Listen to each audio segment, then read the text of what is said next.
Study IQ IAS, अब तैयारी हुई affordable. Battle of Wadgaon, when Marathas crushed Britishers. Welcome to study IQ। मेरा नाम है आदेश सिंह। दोस्तों, हमारे हिंदुस्तान का इतिहास एक ऐसी गुत्थी है जो कई जटिलताओं से परिपूर्ण है। सिर्फ एक नजरिए से इसको समझना अधूरा भी है और कई मायनों में इतिहास की अवमानना भी। हिंदुस्तान का ये लंबा इतिहास अनगिनत युद्धों की कहानी है, जिसमें कई एम्पायर्स बने और उजड़ गए।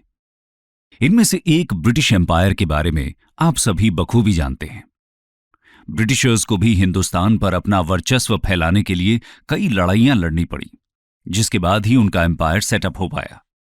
यूं देखा जाए तो आपको ये ब्रिटिश एम्पायर की सफलता ही दिखाई देगी, जहां उन्होंने इतने बड़े देश के राजा रजवाड़ों को हराकर खुद का दबदबा बढ़ाया।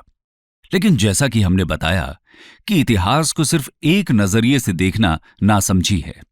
ऐसा इसलिए क्योंकि इतिहास के पन्नों को जब आप टटोल कर देखेंगे तो ये पाएंगे कि कई बैटल्स ऐसी भी थीं जिनमें ब्रिटिशर्स को भारतीयों के हाथों शर्मनाक हार का सामना करना पड़ा।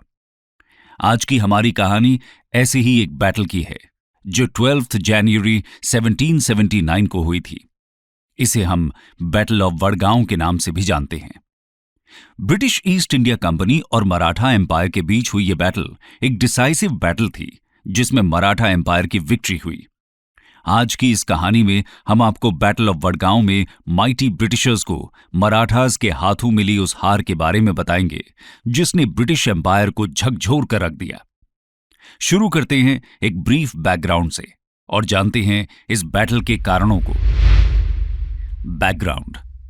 दोस्तों, 1775 से 1819 के बीच पॉलिटिकल सुप्रीमेसी के लिए मराठास और इंग्लिश के बीच 3 बार क्लैशेस हुए, जिन्हें हम एंग्लो मराठा वॉर्स बोलते हैं। कहानी शुरू होती है बॉम्बे पोर्ट से, जो 1661 से ही ब्रिटिशर्स के कंट्रोल में था और उनके लिए एक इंपॉर्टेंट ट्रेड सेंटर और सप्लाई रूट था। उधर 1674 में छत्रपति शिवाजी महाराज के अंडर मराठा एम्पायर की शुरुआत हुई थी, जो 18th सेंचुरी के सेकेंड हाफ तक अपने पीक पर पहुंच गया था। दोस्तों, यहां यह बता दें कि बॉम्बे पोर्ट मराठा एम्पायर की टेरिटरी का हिस्सा जरूर था, लेकिन उसका एक्टिव कंट्रोल ब्रिटिश के हाथ में था, जो उसका इस्तेमाल ट्रेड के लिए करते थे। ऐसे में जब मराठा एम्पायर स्ट्रांग होने लगा तो ब्रिटिशर्स को लगा कि इस पोर्ट को सिक्योर करना बेहद जरूरी है। यह सप्लाई रूट वसाई और पुणे से होकर गुजरता था, जो कि दोनों ही मराठा टेरिटरीज में थे। इसके अलावा इस दौर में मराठा एम्पायर और ब्रिटिश राइवल्स यानी फ्रेंच के बीच करीबी भी बढ़ रही थी, जो ब्रिटिश एम्पायर के लिए एक थ्रेट था। और इसीलिए ब्रिटिशर्स बॉम्बे में भी बंगाल, बिहार और उड़ीसा की तरह ही गवर्नमेंट सेटअप करना चाहते थे।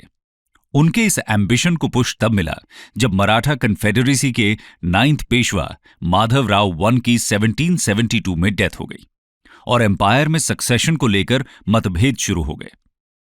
आइए अब जानते हैं मराठा एम्पायर में इस दौरान क्या चल रहा था। इंटरनल फ्यूड्स इन मराठा कन्फेडरेसी। दोस्तों, जैसा कि हमने बताया कि 1772 में पेशवा माधवराव I की डेथ हुई। डेथ के पहले से ही माधवराव और उनके अंकल रघुनाथ राव के बीच डिफरेंस ऑफ ओपिनियन के चलते काफी समय से मतभेद चल रहे थे। माधवराव को उनके ब्रदर नारायण राव ने सक्सीड किया, जो रघुनाथ राव को गवारा नहीं था, और इसी के चलते रघुनाथ राव ने नारायण राव को असैसिनेट करवा दिया और खुद को पेशवा अनाउंस कर दिया, जबकि वो इस पोजीशन के असली हकदार नहीं थे। नारायण राव की विडो गंगाबाई ने एक बेटे को जन्म दिया, जिसका नाम हुआ सवाई माधवराव, और लीगली वही पेशवाई के असली हकदार थे। इसलिए 12 मराठा चीफ्स ने मिलकर एक काउंसिल बनाई और सवाई माधवराव को सेफ रखने की कोशिश की। इन 12 चीफ्स को बड़ा भाई बोला गया और इसके लीडर थे नाना फडणवीस। नाना फडणवीस मराठा एडमिनिस्ट्रेशन के एक इन्फ्लुएंशियल मिनिस्टर थे। इस काउंसिल ने सवाई माधवराव को पेशवा घोषित करके रीजेंट्स के रूप में रूल करने का प्लान बनाया। वहीं दूसरी तरफ रघुनाथ राव अपनी पोजीशन को छोड़ना नहीं चाहते थे। मराठा कोर्ट में चल रहे इसी टसल का फायदा ब्रिटिशर्स ने उठाया।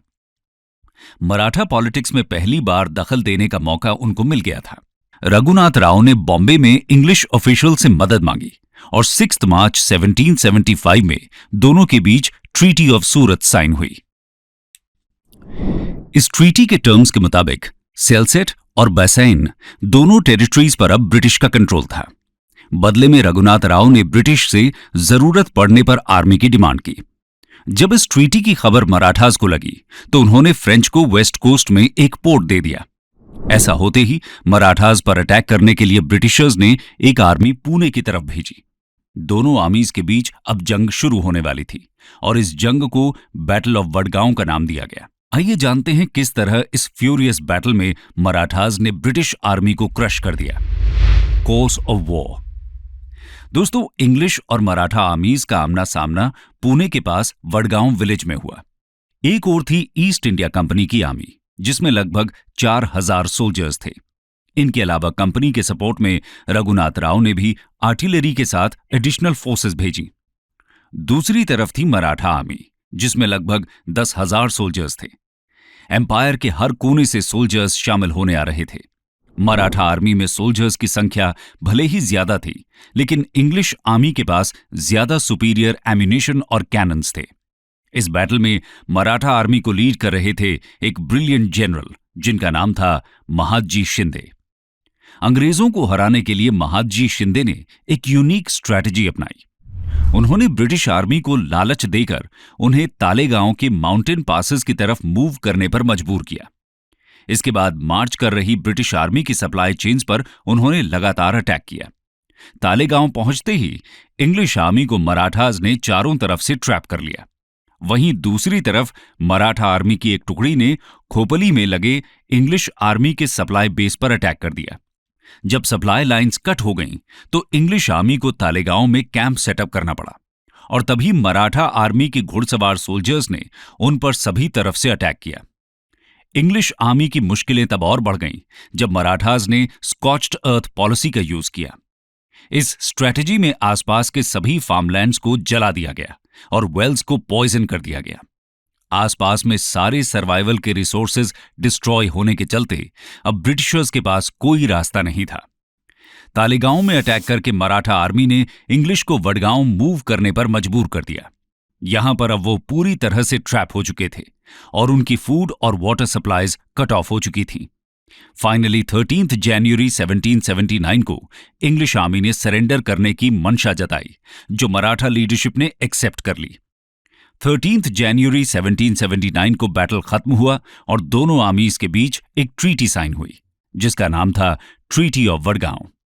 इस ट्रीटी में यह तय हुआ कि ईस्ट इंडिया कंपनी 1775 के बाद अक्वायर की गई सभी टेरिटरीज पर अपना अधिकार छोड़ देंगी। तो दोस्तों, ये थी कहानी एक ऐसे बैटल की जिसने ये शो किया कि शानदार स्ट्रैटेजी और एबल लीडरशिप से किसी भी तरह की आर्मी को डिफीट किया जा सकता है, और महादजी शिंदे के नेतृत्व में लड़ी गई इस बैटल ने यही प्रूव किया। इस विक्ट्री ने ब्रिटिश द्वारा पुणे के टेकओवर को रोक दिया और आगे चलकर इंग्लिश के लिए मराठा एम्पायर को कैप्चर करने के प्रोसेस को भी मुश्किल बना दिया। ये जीत सिर्फ मराठा प्राइड में ही नहीं, बल्कि इंडियंस की प्राइड में भी एक इंपॉर्टेंट मोमेंट था। ट्रीटी के बाद मराठास ने इंग्लिश आर्मी को वापस बॉम्बे जाने के लिए फ्री कर दिया, जो एक बड़ी स्ट्रेटेजिक मिस्टेक साबित हुई, और इसका असर न सिर्फ मराठा एम्पायर पर बल्कि पूरे हिंदुस्तान की हिस्ट्री पर पड़ा। दोस्तों, हिंदुस्तान के इतिहास में कई ऐसी कहानियां छुपी हुई हैं जिन पर चर्चा करना बहुत जरूरी है, क्योंकि ये कहानियां हमारे देश के कई अननोन हीरोज के शौर्य की गाथा बताती हैं और हम सभी के लिए गर्व और प्रेरणा का स्रोत हैं। स्टडी IQ IAS अब तैयारी हुई अफोर्डेबल।